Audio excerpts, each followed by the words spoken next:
আসসালামু আলাইকুম এভরিওয়ান। আজ আমরা দেখব কিভাবে একটি কটেক্সের ভেরিফাইড অ্যাকাউন্ট ক্রিয়েট করা যায়।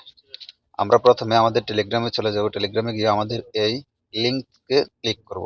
আমাদের এই লিঙ্কে ক্লিক করার পর আমাদেরকে একটি অনলাইন পেজে নিয়ে যাবে। অন্য একটি পেজে আসার পর আমরা এখান থেকে সিলেক্ট করব কান্ট্রি। অবশ্যই আমাদের মার্ক দিয়ে দিচ্ছে আমরা কথা কথা সিলেক্ট করতে হবে, কি করতে হবে। সেখান থেকে আমরা বাংলাদেশ সিলেক্ট করে নেব। ইউএসডি এভাবে থাকুক, সমস্যা নেই, কারেন্সি যেটা সেটা থাকুক, কোনো সমস্যা হবে না। তারপর আমরা একটি অ্যাক্টিভ ইমেল অ্যাকাউন্ট দেব। ইমেল অ্যাকাউন্ট দেওয়ার পর আমরা সেখানে আমাদের ইচ্ছা মতো একটি পাসওয়ার্ড দিব এবং নিচে যে দুইটি খালি করেছে খালি ঘরগুলো ক্লিক করে রেজিস্ট্রেশন ক্লিক করে দেব। ওকে। তারপর আমরা পরবর্তী পেজে যাওয়ার পর যে স্টেপ বাই স্টেপগুলো দেখাচ্ছি আমরা এখানে মার্ক করে দিচ্ছি। মার্কগুলোতে আমরা ক্লিক করে সামনের দিকে এগিয়ে যাব। তারপর আমরা দেখতে পাবো মার্কেট, আমাদের সামনে সমস্ত মার্কেট চলে আসছে। আমরা এখান থেকে যে কোনো একটি মার্কেট চুজ করে নেব।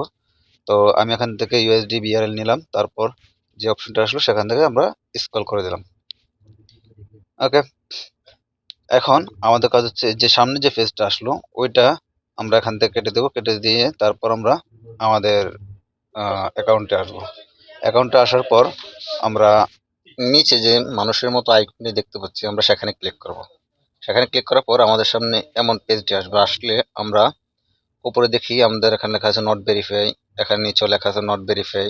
তো আমরা প্রথমে এখানে রিসেটে ক্লিক করব। আমি লাল মার্ক দিয়ে দিচ্ছি। এখানে রিসেটে ক্লিক করে যে জিমেলটা দিয়ে আমরা অ্যাকাউন্টটা খুলেছি, ক্রিয়েট করেছি, ওই জিমেলে গিয়ে আমরা দেখবো যে এখানে কটেক্স ইমেল ভেরিফাই।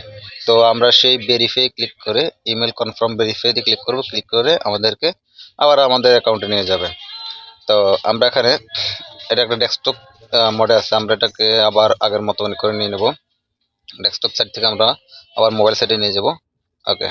এখন দেখেন আমাদের এখানে গ্রিন হয়ে গেছে, ভেরিফাই। ওকে। এখন আমরা উপরে যেটা নট ভেরিফাই আছে সেটাকে ভেরিফাই করবো। সেটাকে ভেরিফাই করতে হলে আমাদের পাসপোর্ট অথবা এনআইডি কপি লিখবে।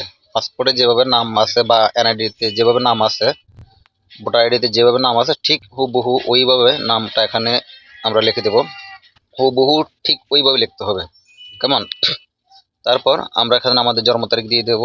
আর আমাদের এনআইডির পিছনে যে ঠিকানা আছে আমাদের, আমি যেখানেই থাকি না কেন ওটা মানে বড় কথা না, এনআইডির পিছনে যে ঠিকানা আছে আমাদের ওই ঠিকানা অনুযায়ী আমরা এখানে অ্যাড্রেসের জায়গায় আমি এখানে মার্ক করে দিচ্ছি। অ্যাড্রেসের জায়গায় আমরা আমাদের ঠিকানাটা দিয়ে দেবো। দিয়ে আমরা সেভ করে নেব। তখন আমাদের কাছে ডকুমেন্ট চাইবে, আপলোড ইউর ডকুমেন্ট। তো আমরা আপলোড করব আমাদের যেই এনআইডি কার্ড দিয়ে আমরা এটা নামগুলো লিখেছি, যার নাম এখানে লেখা আছে তার এনআইডি কার্ড দিয়ে আমরা এখানে এনআইডি কার্ডটা আপলোড করে দেবো অথবা পাসপোর্টটা আপলোড করে দেবো। আপলোড করার জন্য আমি এখানে মার্ক দিয়ে যাচ্ছি। কেমন? মার্ক দিয়ে যাচ্ছি। যেমন পাসপোর্টে আমি ক্লিক করব। পাসপোর্টে ক্লিক করার পর কন্টিনিউতে দিব।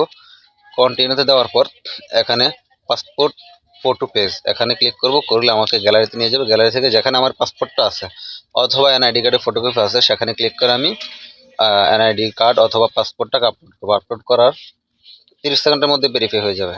ভেরিফাই হয়ে গেছে। এখন আমরা আবার আমাদের চার্টে ফিরে আসবো।